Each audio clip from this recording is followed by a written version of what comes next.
So being kind to the wrong person is a waste of your energy. It's a waste of your youth. It's a waste. It's just a waste. Because I remember that time when I was now standing there. The suitcase was at the door, and I told him, I said, as I said previously, I have been nothing but nice to your family. I have taken care of your parents. This lady, the old lady, please allow me to say this. She used to, because she was bedridden, and imagine somebody staying, just to show you that me and the lady who was working, the worker, to show you that we really took good care of that lady. She stayed in the bed for 2 years and she had no bed sores. 2 years bedridden. That's how good we used to take care of that lady. Because I remember I used to go to their bedroom, and I would sit with her, I would talk to her, I would read for her, we would listen to music, I would cut her hair, I would paint her toenails, I would cut the old man's toenails, I would cut his hair. It came to a point when he couldn't even shave himself. Now I was shaving him and shaving their son, the disabled son. And this lady, sometimes she would go to the toilet because of staying in the bed for so long. She would have constipation. And please allow me to say this. Allow me, please, to say this.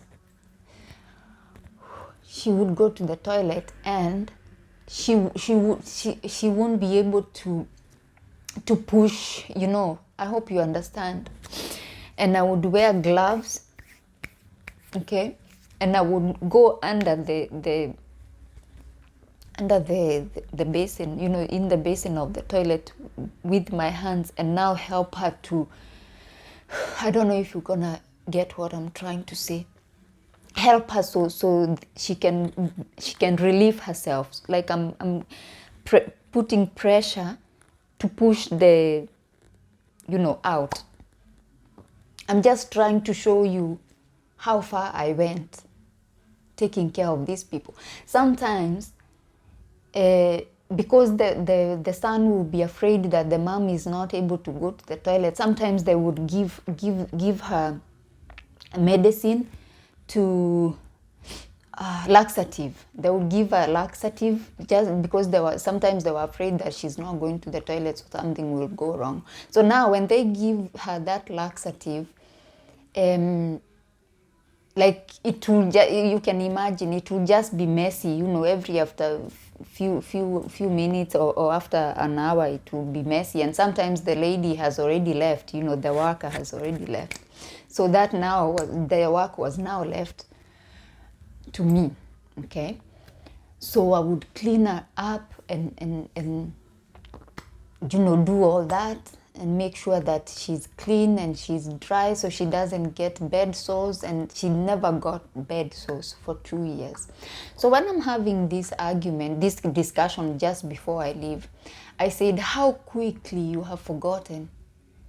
How quickly you have forgotten how I used to wash your mother, how I used to clean her up when you give her laxative, how I used to clean her up so she doesn't stay like that, so she doesn't get bed sores, how I used to rush to go and look if she has done anything so I can clean her up so she doesn't get bed sores.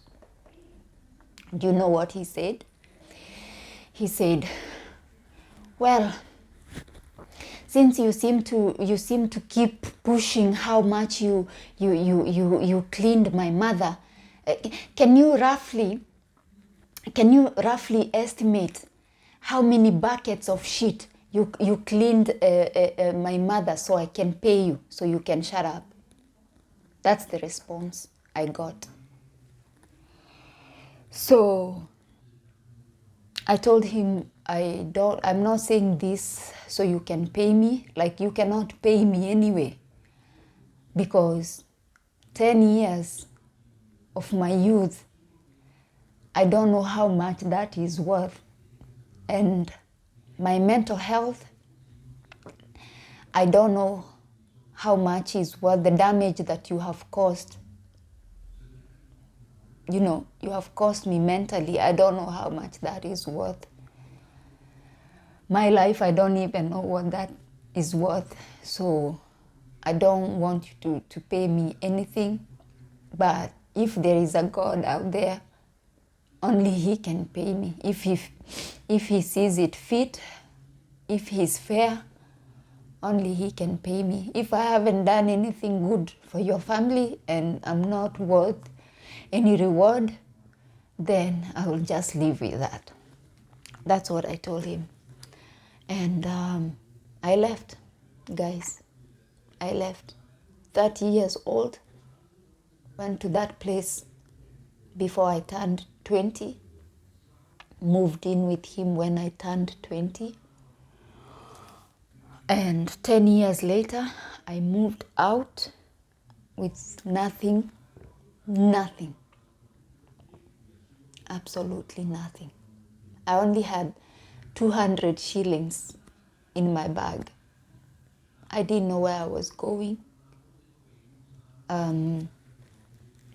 That 200 shillings was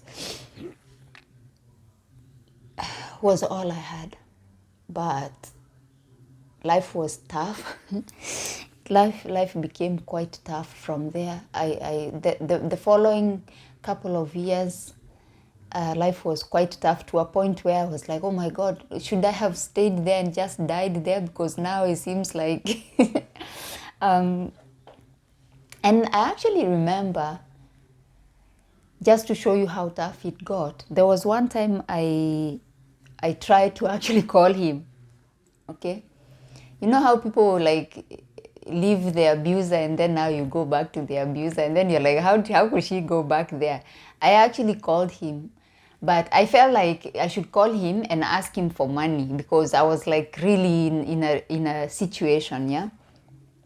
And I called him, he picked up, and he didn't pick up. It was a woman who picked up the phone, because apparently he moved another woman into the house immediately after I left. He had already other women anyway, like that was not even like a surprise. He already had other women. As I told you, he had already moved even out of the bedroom and anyway.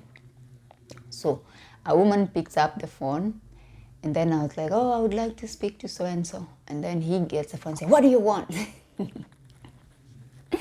And before I could even say what I want, he started, insulting me and telling me that the rabbi, because he thought I was calling about the clothes I had left. He said, the rabbi you left here, I already set everything on fire. There is nothing here unless you want to come for ashes. So I didn't tell him actually why I had called, but the aim for calling, I wanted to ask him for money, but I didn't tell him, because I was like, oh my God, what am I doing? So he said he had set my clothes on fire, the clothes I had left there. So that was that. And it was really tough. It was quite tough, but somehow I made it.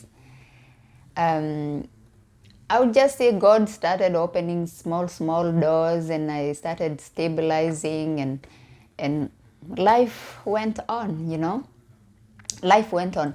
I will come back with another story time now, how things started opening up for me, and how life now started actually making sense, because at that moment life was not making sense. But yeah, that's how it all went down. That's how I lost 10 years of my life, all my 20s. That whole time, as God is my witness, I did not sleep with anyone else. I stayed there that whole time, so that means I did not sleep with people my age. I just stayed there. As I said, sometimes he doesn't want anything to do with me. Sometimes he does, and it's all about him anyway. Like it wasn't anything like to do with me. It's all about what he wanted and what I should do, and do this and do this. And I remember he used to refer to it as screwing. So I used to wonder who is actually, afterwards, after I left, I was like, so who was so I'm the one who was get screwed, because he was like, I want a screw. That's what he used to call it. He used to refer to it as screwing.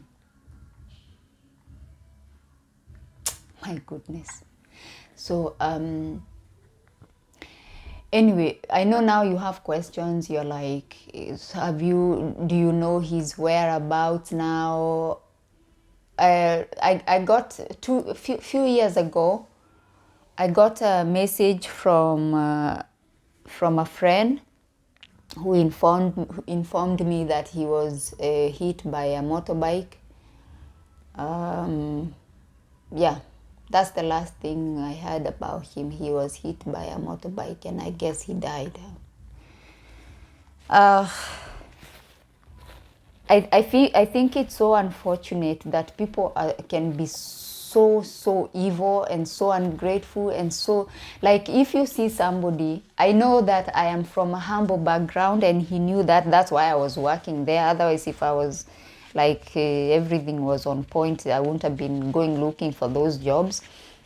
But the moment he decided that I should move in to his house, and seeing how dedicated I was, taking care of his family, and just being there, and he knew my every move, so he knew that I was not like going around and doing things out there with men or anything. He knew, and he had this, it's like a thief doesn't like things being stolen from him, because he always used to be so like accusing me of things and always keeping tabs on me at all time. And he must be, if I want to go somewhere, he must drop me that place and come and pick me up from that place. I could not go somewhere without him knowing.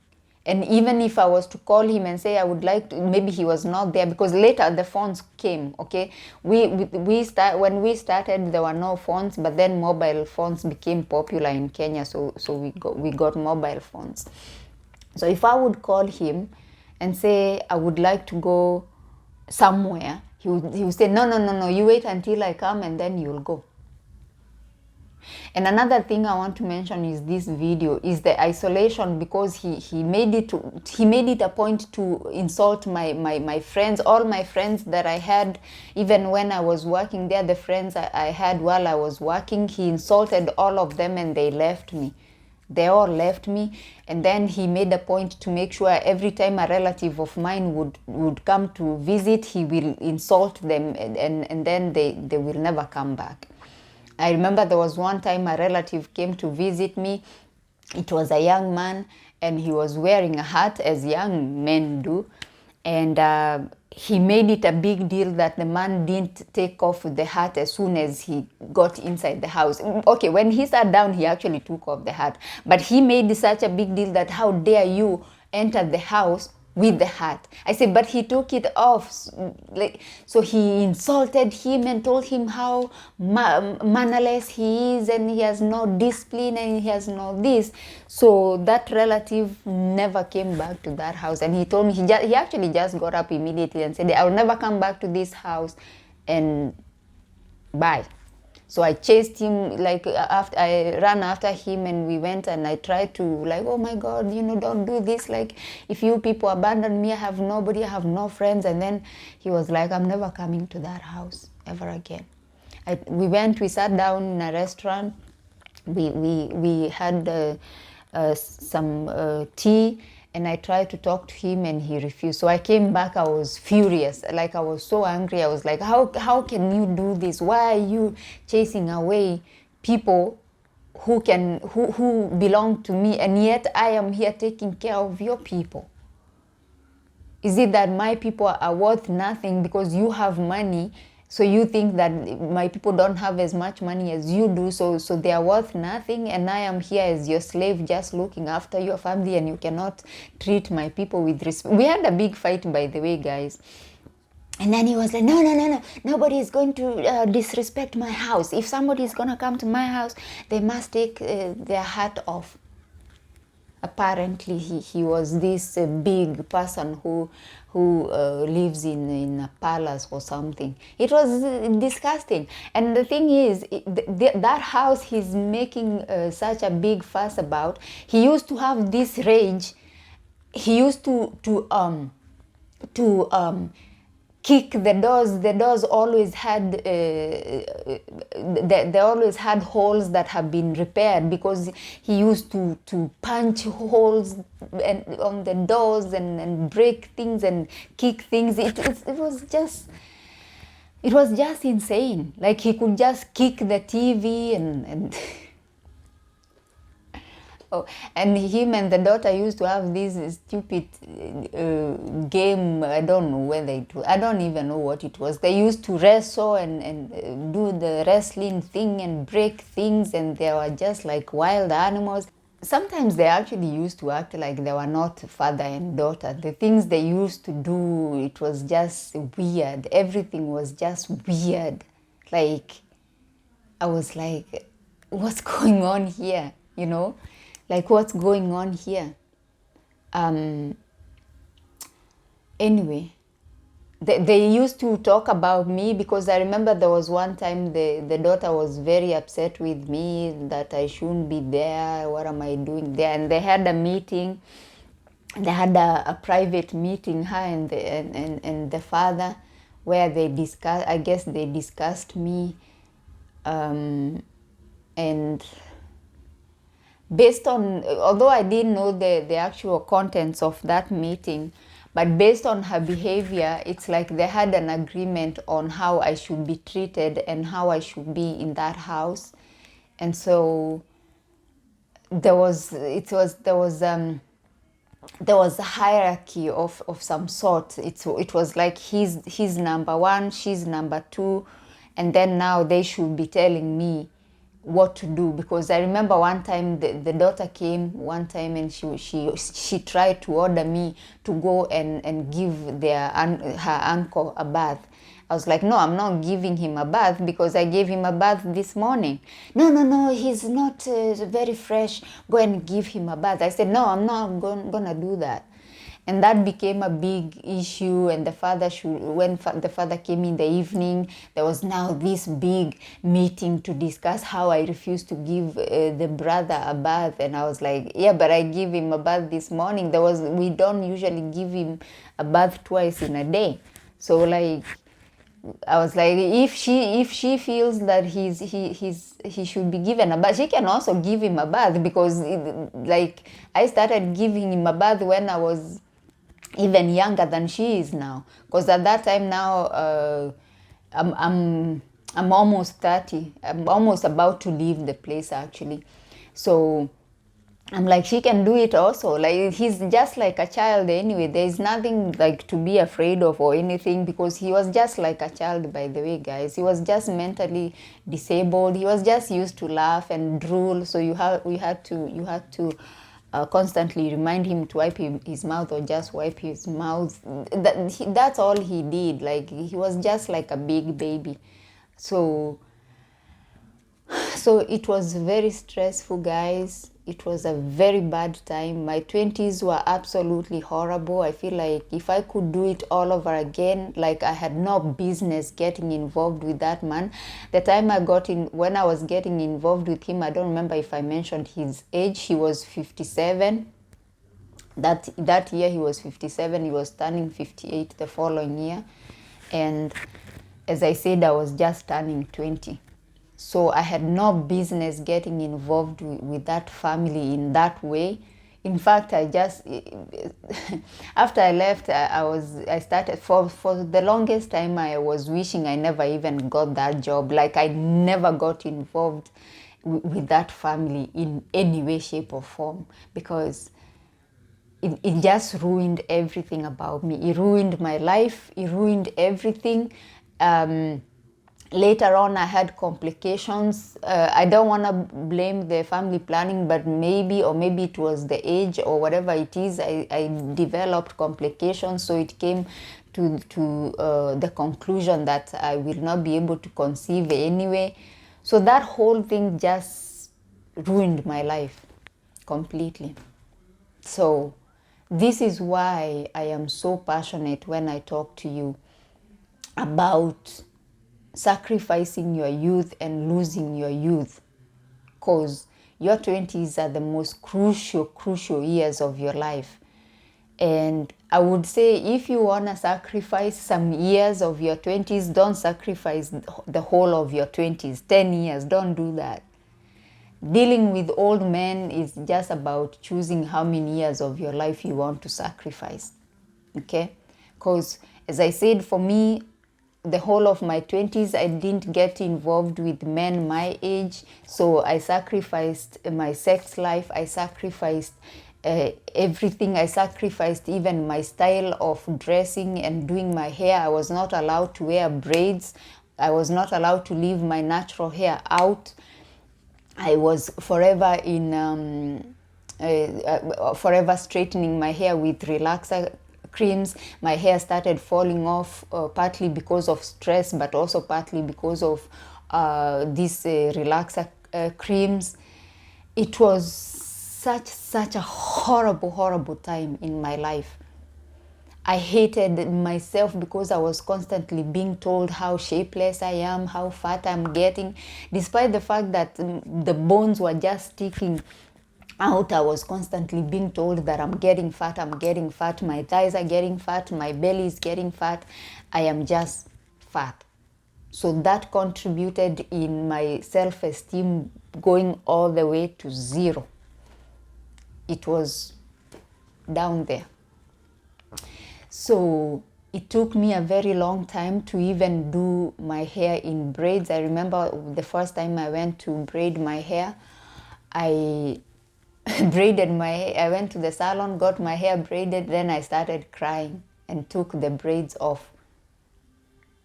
So it was such a transition to start actually braiding my hair, wearing my hair in braids.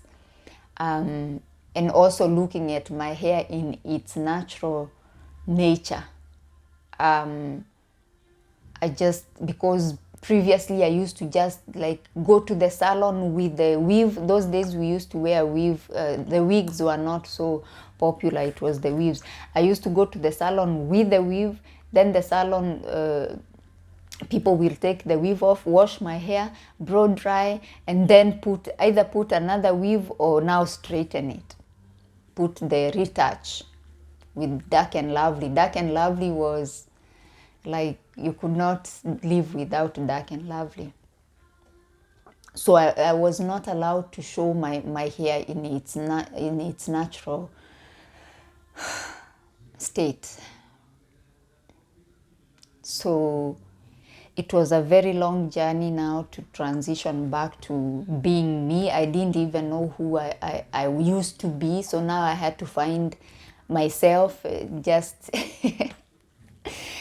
Oh my God, you ladies, be careful out there.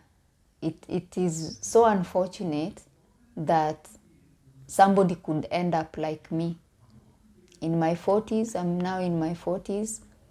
And as you can see, based on these videos that I have posted, it's still very painful. It's still very painful remembering all that and everything that I went through in that house. It's very painful. It's something that I'm gonna live with for the rest of my life. It's a mistake I made that is gonna affect me for the rest of my life. And I mean, don't get me wrong, I am happy right now. I am really at peace. But going back there to that place, you know, those memories, it's a very dark and it's a very bad place that I don't want any of you to end up in. So don't let your voice, like I keep saying in my videos, don't let your voice be taken away. And if you see it's getting like super toxic, just get out. If it's getting so toxic, just get out. Get out, my sister. Just work on your exit plan and get out. That's all I can say. Thank you so much for watching this story. It was very difficult. There are some details that maybe I didn't share because then it would have been so long. Like I'm telling you a story. These events took place between 1999 to 2009, so it's a long time ago, and also it's a very long period of time. So there's a lot of things that happened, but I think there are things that are so fresh in my mind. It's like they happened yesterday.